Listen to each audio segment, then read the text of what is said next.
Tonight on College Press Box, we've got a breakdown of all things college football. And we've got Longhorns volleyball and basketball coverage, all this and more.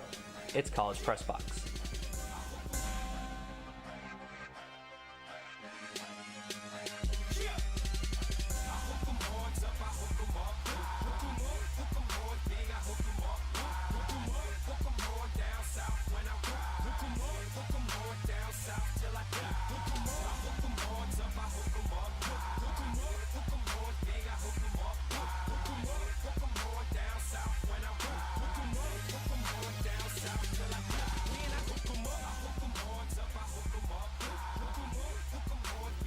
Welcome to College Press Box. I'm your host, Amy Johnson, and here with me tonight is David Paratano for a special edition.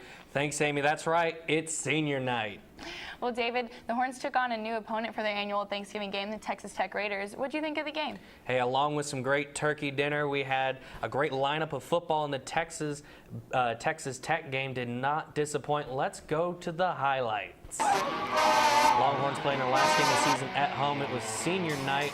We joined the game in the fourth quarter. Texas Tech, Ryan Erxleben to punt, but runs the ball down the sideline for a 51-yard touchdown to give Tech the early lead. They go up 7-0 over Texas. Later in the first quarter, 2nd and 7 on the Tech 47-yard line. McCoy looking down deep to find Mike Davis over the top for a Longhorn touchdown. Texas goes up 10-7. In the second quarter, 2nd and 8, UT on the Tech 12. McCoy hands it off to Joe Bergeron, who pushes it down off the left tackle for a touchdown. Texas pulling away 20-7 going into the half. In the third quarter, 3rd and 7, UT still leading 20-10. Case McCoy can't find anyone to help, but keeps the ball and runs it for 16 yards to set up our very next highlight for a 2nd and goal. After the rush for no gain, Case McCoy runs it up the middle for a sneak for a UT touchdown. Texas leading 27-10. But in the fourth quarter, 4th and 6, Tech on the UT 11-yard line. Michael Brewer to Jace Amaro for a touchdown. Texas leading 34 to Tech 16. Tech sides go for a 2-point conversion, but Brewer is sacked by Caleb Blewett and Malcolm Brown. Texas still leading by 18. Fourth quarter, 4th and goal on the Tech 1-yard line. Tyrone swoops, QB sneak for a touchdown. Texas pulling away 41-16.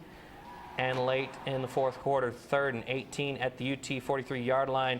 Michael Brewer looking around, but he's sacked for a loss of 7 yards. Texas goes on to win the Thanksgiving game 41-16. That's Peter Jenkins over there. He's got to get some kind of dancing MVP. Well, our own Jordan Cannon was at DKR for the story. Saturday night was senior night out at DKR, and the Longhorns made sure that the seniors' last home game was one that they'd never forget. It has been a roller coaster ride for the senior class. I know, some of us, some of the redshirt guys were here for that national championship run, and a lot of us that didn't redshirt were here for that first year at 5 and 7. We told them that's just something you do. You owe your seniors. Let's don't talk about next week. Let's don't talk about conference championship. Let's talk about getting these seniors to leave in the right way and understanding they're not through. But this is important. It hadn't been exactly what we wanted, but now that it's kind of our year, it's our senior class. This is where we want to be. We want to be playing for a Big 12 championship. I've had a lot of memories out there in that stadium, and that will definitely be another one as tonight that I'll remember forever. And that's what we're supposed to do. Just as a player, you kind of shut things out. You don't pay attention to the stands. You kind of take the stampede for granted and things like that. But today I really focused on just to make sure I experienced every little detail about playing in DKR from start to finish, and to get that win just makes it that much sweeter. Just to get to sing the odds of Texas and get to see the tower light up was just a great feeling. But tonight's win had more implications than just sending the seniors out on a good note. The victory tonight gives the Horns a shot at the Big 12 title, which is a goal that they've had since the beginning of the season. Well, what we've got to do is talk about the preparation instead of the rewards, because you got to play well. and Baylor's a very good football team. There's no reason to hold back. I mean, this is all it comes down to right here. My senior class, we haven't been able to do it for ourselves, put numbers on the wall in there, so I know we're going to come out fighting. Well, we just look at it like we take it game by game, and we just take it back to the summer workouts and all the stuff we've been trying to do and accomplish this year, and we were doing pretty good at that, and we only let one win beat us twice, and just go out there and compete. As a senior class, we want to go out with a chance to put numbers on these walls and to have a Big 12 championship. And as crazy as the season has gone, we have an opportunity to do that. So that's where our focus is now.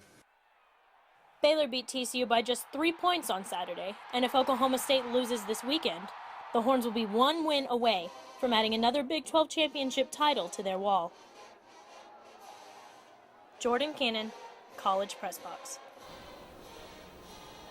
Well, joining us now in studio is Jeff Barker. He's our football analyst. Thanks for joining us tonight, Jeff. Well, Texas defense was clearly a dominating factor on Thursday. Jeff, break down the Horns' D. Was it just excitement for a Thursday game, or did they come prepared to play? You know, Amy, I think they really came prepared to play here. They allowed 38 points in the Oklahoma State game.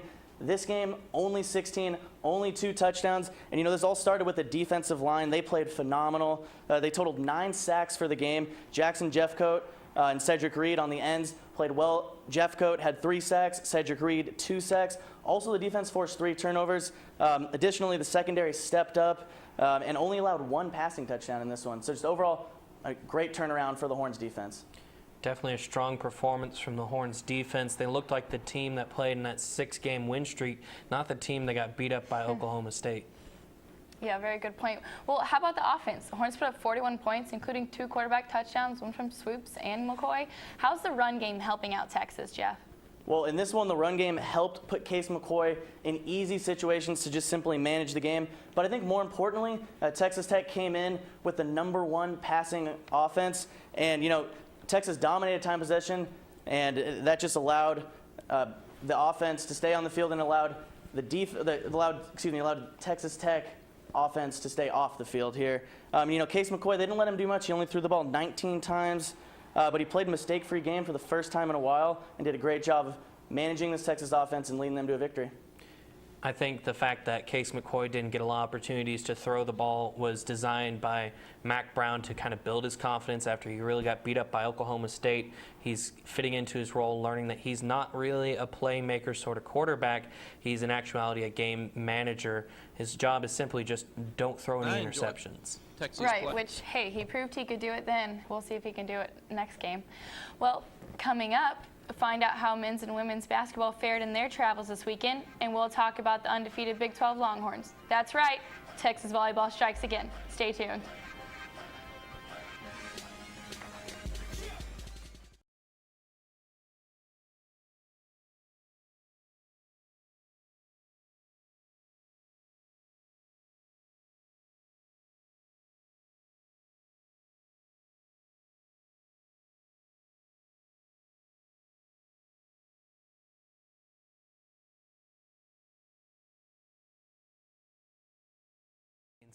Wait, can you explain that again? No, I'm not in D-block. I thought we didn't have a recap. Okay, well, someone said we don't have any Mack Monday stuff. Wait, so...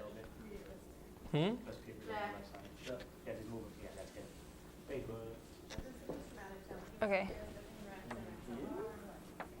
Okay, you didn't write a welcome for D-block. So, what? Okay, I can just do one. Just listen what you're going to say. Welcome back to College Press Box. And then you're going to intro a Mack Monday preview for next week's game. For the Baylor game? Okay, he's previewing the Baylor game. He is? Yeah. Okay. Welcome back to College Press Box. In his Monday morning press conference, Mack Brown had a few thoughts on the upcoming game against Baylor. Okay, I'm just confused, this Mack Brown stuff. We asked like 4 times, and it wasn't you, I guess, but whoever we asked said there was no Mack Monday of any sort.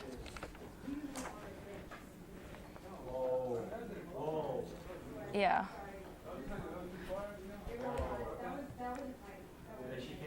Oh my gosh, I'm so sorry. Wait, like filming Mack Monday? Did you get free pluckers? Okay. Pluckers is good. Can you pop the This Week in Longhorn Sports real quick? Am I doing it or are you doing it? Oh, okay. It's a what to watch for over the break. Okay. I'm doing it, right? Hold on.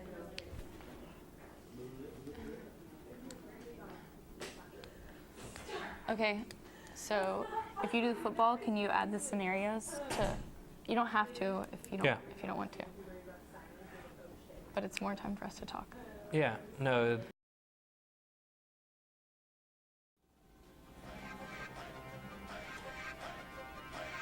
Welcome back to the senior episode of College Press Box. On Wednesday, the Longhorns volleyball team traveled to Ames, Iowa to play the Iowa State Cyclones. Texas had won 17 straight games going into Wednesday. The team struggled early in the match. The first set went back and forth with the Longhorns winning 27-25. The Cyclones came back though and won the second set handedly. Texas seemed to wake up after that, decisively winning the third and fourth sets to come home with the win. Haley Eckerman led the team with 20 kills, followed by Bailey Webster's 13. And Texas volleyball then took on Baylor in front of a record crowd of 4,392 at Gregory Gym on Saturday. The Horns swept the Bears 3-0. Junior Haley Eckerman once again was a leader on the court, putting up 20 kills. Kat Bell had 3 service aces, matching her career high. Senior setter Hannah Allison had 34 assists, and senior libero Sarah Palmer contributed 11 digs. So David, the volleyball team they're undefeated in Big 12 play, they're undefeated at home, and they just brought home the Big 12 trophy. You know, how have the Horns been able to keep up such a strong season? Well, they've been really strong on offense, led by Haley Eckerman and Bailey Webster with over 300 kills. The defense is no slouch either, being led by Molly McCage and Sarah Palmer. Palmer has over 300 digs this year. So between their offense and defense, this is just a really overall strong team in Texas. Yeah, they've definitely been putting up good stats. If you were to look at them without even playing, like, clearly they're a dominant team. And so the Horns, they're hosting the first round of the NCAA tournament on Thursday. They'll be taking on Texas State. And granted they win that game, they'll be playing a winner of either Texas A&M or UTSA on Friday. So what can they do to keep up this momentum? They'll be playing at Gregory Gym. Well, that is a very big part of this matchup, playing at home. If you've been to a matchup at Gregory Gym this season, you know that place is rocking all season long. It's hard to hear. It's hard to talk to your friends. It's hard to order a hot dog. And so I think that's going to play into effect, along with the team which had won the championship game last season. Coming back this year, the players that had played on that previous team are going to be the leaders. They're going to show the newcomers how to be a championship team.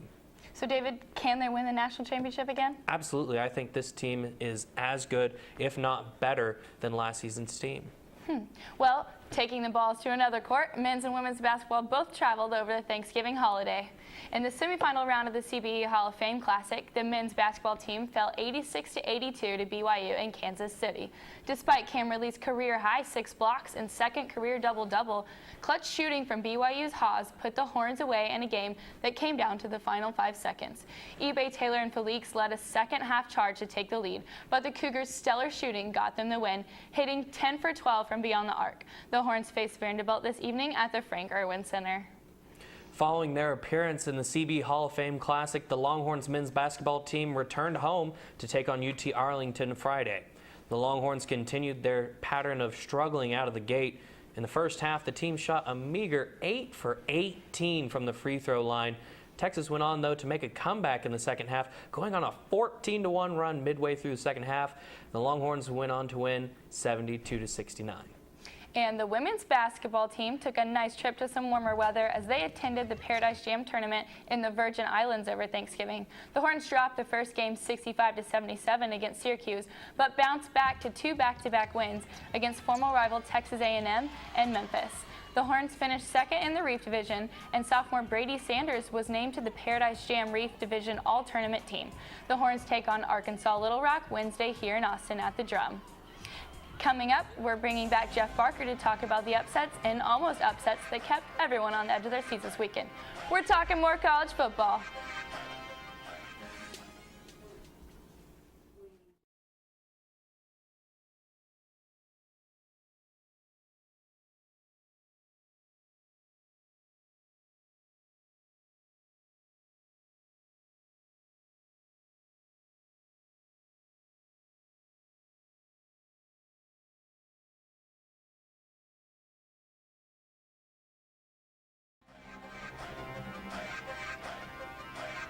Welcome back to College Press Box, and we welcome Jeff back to our studio. Well, guys, Alabama has finally been defeated. Jeff, was this a classic rivalry game defeat, or were the Tigers actually ready to take on the #1 team? Well, I think it was a little bit of both. I think it was a classic rivalry game in the sense of the unpredictability and the excitement with that last play, but Auburn definitely came to play in this one. Alabama's the better team, but Nick Marshall and Trey Mason for Auburn, they're great playmakers. They combined for 263 rushing yards and 2 touchdowns. And Marshall made that gutsy 39-yard touchdown pass to Sammy Coates to tie the game at 28 with 32 seconds left.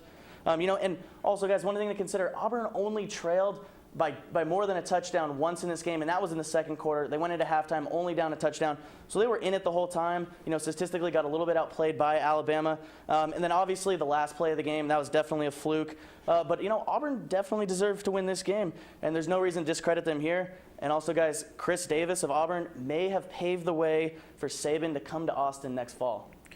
To your point, Jeff, call me a conspiracy theorist, but I think Nick Saban has been setting up all season long his exit from Alabama. Earlier in the year, he was talking about how Alabama fans weren't faithful, leaving early in the football games. Then you have this upset by Auburn, leaving Alabama unable to play in a BCS National Championship game, maybe leading him towards Austin, Texas? I'm sure there'd be a few happy Longhorns about that one. Well, that game certainly stirred up the rankings, but it wasn't the only close match this weekend. We have number 10 South Carolina. They beat number 6 Clemson, and number 3 Ohio State barely beat Michigan, unranked Michigan. Jeff, let's talk Big Ten. Alrighty, well, guys, Ohio State slipped past rival Michigan on Saturday, as you mentioned. Michigan scored a touchdown that everybody thought was going to tie the game with less than a minute to go. And then Michigan decided to go for 2. Devin Gardner's pass was intercepted, and Ohio State was able to get that win and claim the number 2 spot in the BCS and their second straight undefeated regular season. They're 12-0 right now. And let's look forward now to their matchup next week in the Big Ten championship game. They'll take on number 10 Michigan State. And guys, I'm actually picking the upside here. I think the rush defense for Michigan is going to be one of the best the best that Ohio State has faced all year. It's nothing that they've seen all season long, and I don't think Ohio State will be ready for it. Braxton Miller and Carlos Hyde lead the rushing attack for Ohio State, but I just think that Michigan State D is a little bit too good, and this is going to be the toughest matchup that Ohio State's had all season. I'll agree with you. This is the toughest matchup that Ohio State has seen, but they're averaging over 300 yards on the ground per game. I think it's going to be a test that this Michigan State defense hasn't seen all season long, and I think Ohio State's going to pull it out in a squeaker, maybe 1 or 2 points again, but they'll get the win. I think it could be a close one. Well, Jeff, how about an update on the SEC, the big jumble of numbers we have there? Yeah, well, after Auburn's win over Alabama, they moved to number 3 in the BCS. They'll take on the best team that nobody talks about, number 5 Missouri, in the SEC championship game. And, Auburn, in this game, I think they just have too much momentum. There's a shot at the national title on the line. Obviously, they're going to need some help, with Michigan State taking down Ohio State, and then they're going to need a little bit more love in the polls. But I think Nick Marshall and Trey Mason, I think they'll carry this momentum in. And Auburn just looks like a team that they're just destined to win a championship, it looks like right now. I agree that this Auburn team really is coming in with a lot of momentum. They're the dominant team so far this season outside of Florida State. But give credit to this Mizzou team. They're going to be tough. They're going to be one of the toughest games outside of Alabama that Auburn's faced all season. They give up less than 20 points a game, and I think this one's going to be closer than a lot of people think. I think you could be right. Well, guys, let's talk about the Big 12 a little bit. The Horned Frogs almost walked away with a W from the Baylor Bears. Yes, the number 9 Baylor Bears and the pretty average TCU Horned Frogs. Well, Jeff, is Baylor on a downhill spiral, or despite pulling out a win, was Saturday a fluke? I don't think Saturday was a fluke. I think Baylor is on a downhill spiral, and I've said all season long, Baylor they played a terrible pre-conference schedule this year. The beginning of conference play, they didn't play anyone. They're in the bulk of their schedule now, and I think this game showed that Baylor is definitely overrated. Their offense only had 370 total yards in this game, and on the season they're averaging almost double that. They're averaging over 630 yards. And a lot of people credited the big loss to Oklahoma State to Baylor missing Glasgow Martin, one of their best running backs, and also Leach Seastrunk, another one of their great running backs. But even with these guys back against TCU, against a mediocre TCU team at best, they did not play very well. And defensively, they did not play particularly well either, but they were saved on Casey Paul Hall interception at the end of the game, held on 41-38. I do think this was kind of a fluke. Sure, they didn't play well against Oklahoma State, but I do credit that to the loss of the running backs. But this TCU game was just a fluke against a very poor TCU team. You got to be ready for Baylor at any point in time. They can put up 55, 60, 70 points in a game, which could be trouble for Texas coming up. Yeah, well, Jeff seems to think they're overrated. You seem to think quite the opposite. Well, Yep. well, what does this mean for an upcoming game against Texas? Can Texas stay in the game?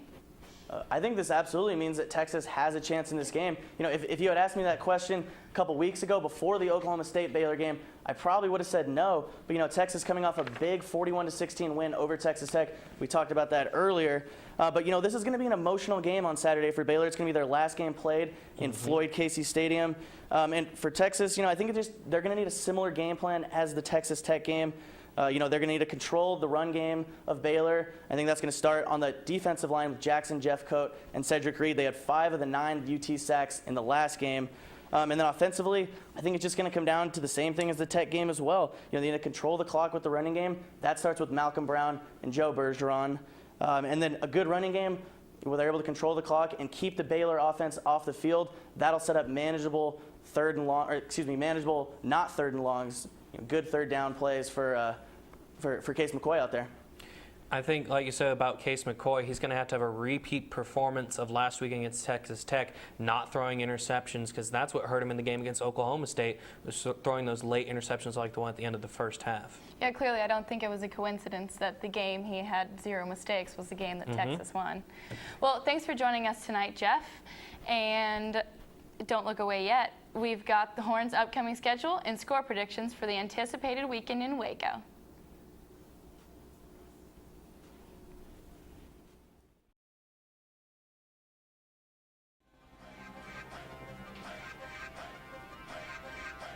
Welcome back to College Press Box. In his weekly press conference, Mack Brown shared a few thoughts on the upcoming game against Baylor.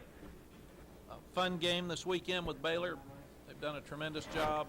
Art's got a great football team.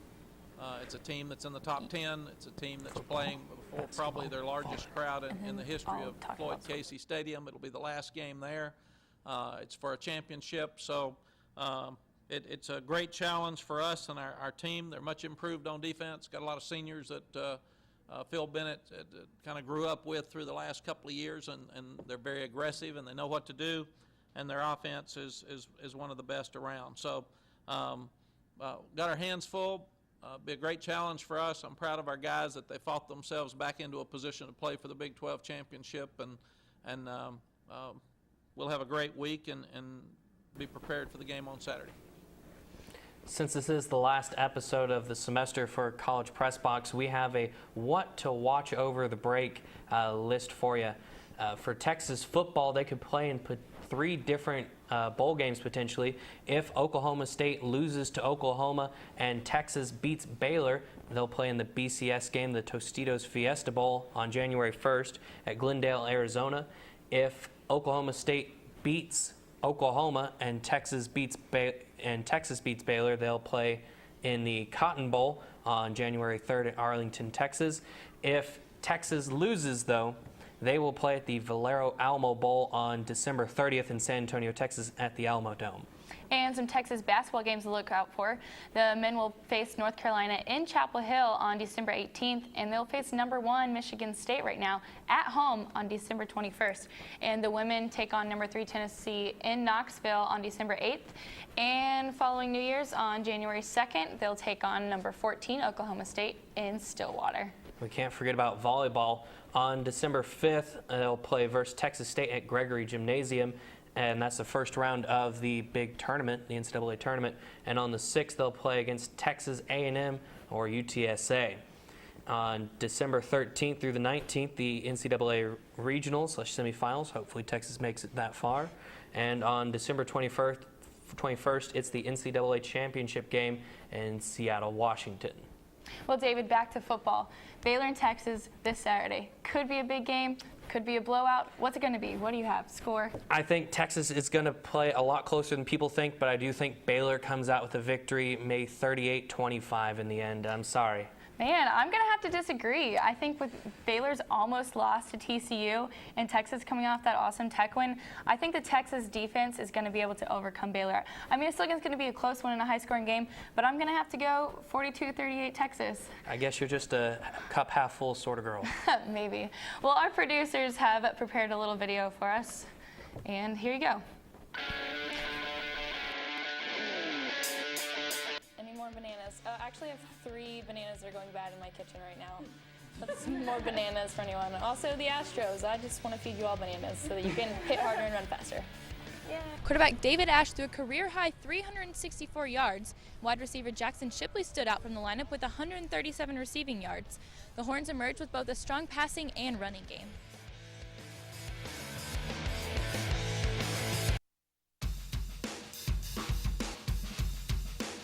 Hi, I'm David Peritano, and I'm joined by Coach Connie Clark after not 1 but 2 wins today, which has allowed defenses to line up with 7-8 men in the box against Anderson.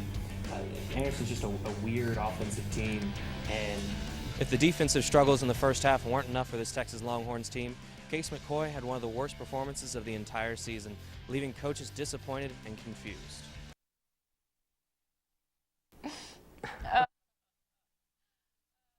Great. That's cute. Well, hey, this is our last episode, Amy, and we want to say goodbye to all of our friends here at TSTV Sports and the TSTV station in general. But I think the station's in good hands with the friends that we're leaving behind. Yeah, well, thanks for joining us tonight, and I also, of course, can't leave without saying this is my last show, but I want to send a special thank you to our one and only sports director, Jordan Cannon, also known as my best friend, forever and always, XOXO. Well, I have one thing left to say. Take care now. Bye-bye then.